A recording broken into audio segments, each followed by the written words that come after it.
में 13 साल से गृह युद्ध चल रहा है। देश के दूसरे सबसे बड़े शहर अलेप्पो पर हमले के बाद फिर चर्चा में आ गया है। कुछ दिनों में तेजी से आगे बढ़ने वाले विद्रोहियों ने अलेप्पो के आसपास के हिस्सों पर कब्जा कर लिया। ये पिछले साल में विद्रोहियों का सबसे बड़ा हमला है। विद्रोही समूहों का कहना है कि पिछले हफ्ते शुरू हुए एक हमले में अलेप्पो पर कब्जा करने के बाद वे हमा शहर की तरफ बढ़ रहे हैं।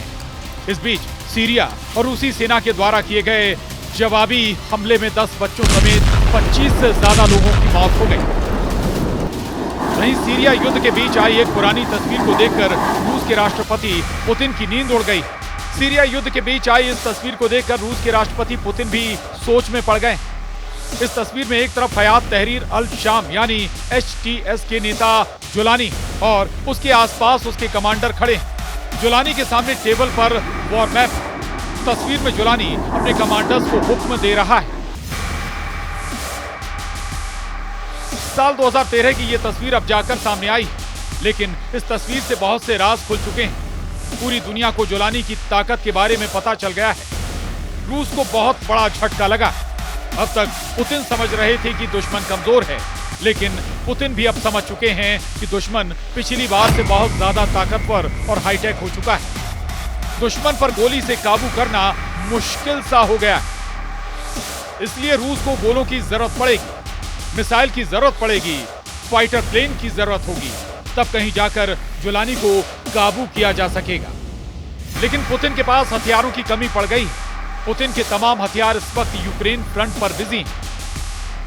यूक्रेन के बाद अब सीरिया में रूसी सेना को जोरदार लड़ाई में लड़ना पड़ रहा है। अलेप्पो पर कब्जा करने के बाद हयात तहरीर अल शाम यानी HTS के विद्रोही रणनीतिक शहर हमा की ओर बढ़ रहे हैं। HTS विद्रोहियों के निशाने पर टाटस है, जहां पर रूस की सेना ने अपना नौसैनिक अड्डा बना रखा है। इस बड़े खतरे को देखते हुए अब रूसी सेना ने सीरिया के अंदर से ही इस नौसैनिक बेस से मिसाइलों की बारिश शुरू कर दी है। वहीं सीरिया की सेना भी विद्रोहियों को पीछे ढकेलने के लिए जवाबी हमले भी कर रही है। तुर्की समर्थित विद्रोही कभी भी खमेइमिम एयरबेस पर कब्जा कर सकते हैं।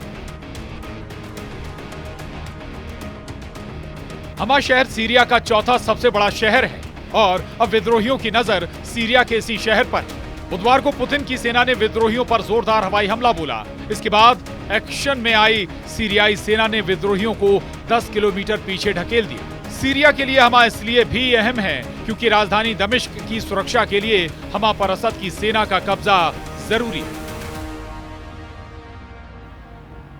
टाटर्स और लटाकिया जाने का रास्ता भी यहीं से गुजरता है। हमा में रूसी सेना का टाटर्स नौसैनिक बेस मौजूद है। रूस ने 1971 में सीरिया में मौजूद टाटर्स नौसैनिक अड्डे का संचालन किया है।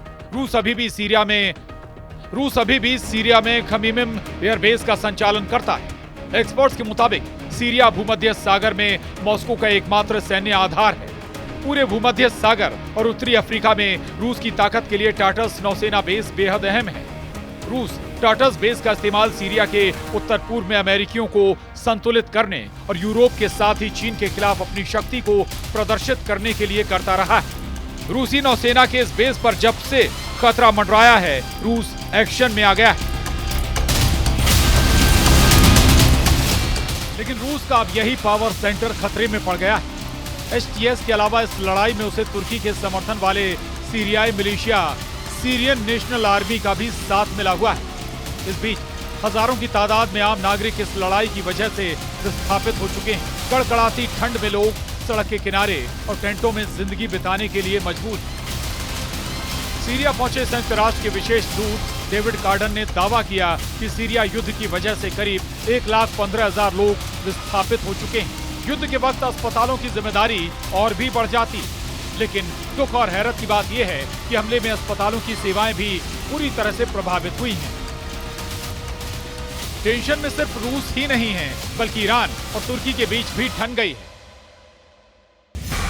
सीरिया में हुए इस विद्रोह को करीब 10 दिन का वक्त गुजर चुका है और अब तक ये साफ हो चुका है कि विद्रोहियों के लिए गोला बारूद से गोली और राशन पानी का इंतजाम तुर्की के राष्ट्रपति रजिब तैयब एर्दोआन की तरफ से किया जा रहा है।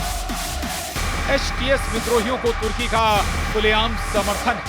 जबकि सीरिया में ईरान खुले तौर पर बशर अल असद की सरकार को समर्थन दे रहा है। तुर्की पर आरोप लगाते हुए ईरान के विदेश मंत्री ने तुर्की पर विश्वासघात का आरोप लगाया है। सीरियाई विद्रोही गुट एसटीएस यानी हयात तहरीर अल शाम में अल कायदा और आईएसआईएस के आतंकी हैं और ये ग्रुप आज की तारीख में बशर अल असद की सीरियाई सरकार और ईरान समर्थित मिलिशिया के खिलाफ लड़ने वाला सबसे बड़ा गुट है। एसटीएस अब तक इदलिब, एलेप्पो और हमा के कई गांवों पर कब्जा कर चुका है और धीरे धीरे हमा शहर की ओर बढ़ता जा रहा है। यही पुतिन के लिए सबसे बड़ा तनाव है, क्योंकि पुतिन के खुलेआम समर्थन के बावजूद अलेप्पो को कब्जा करने में एसटीएस कामयाब रहा है और अगर हमा उसके कब्जे में आया तो रूस के लिए बेहद अहम टार्टर बेस एसटीएस के कब्जे में आ सकता है।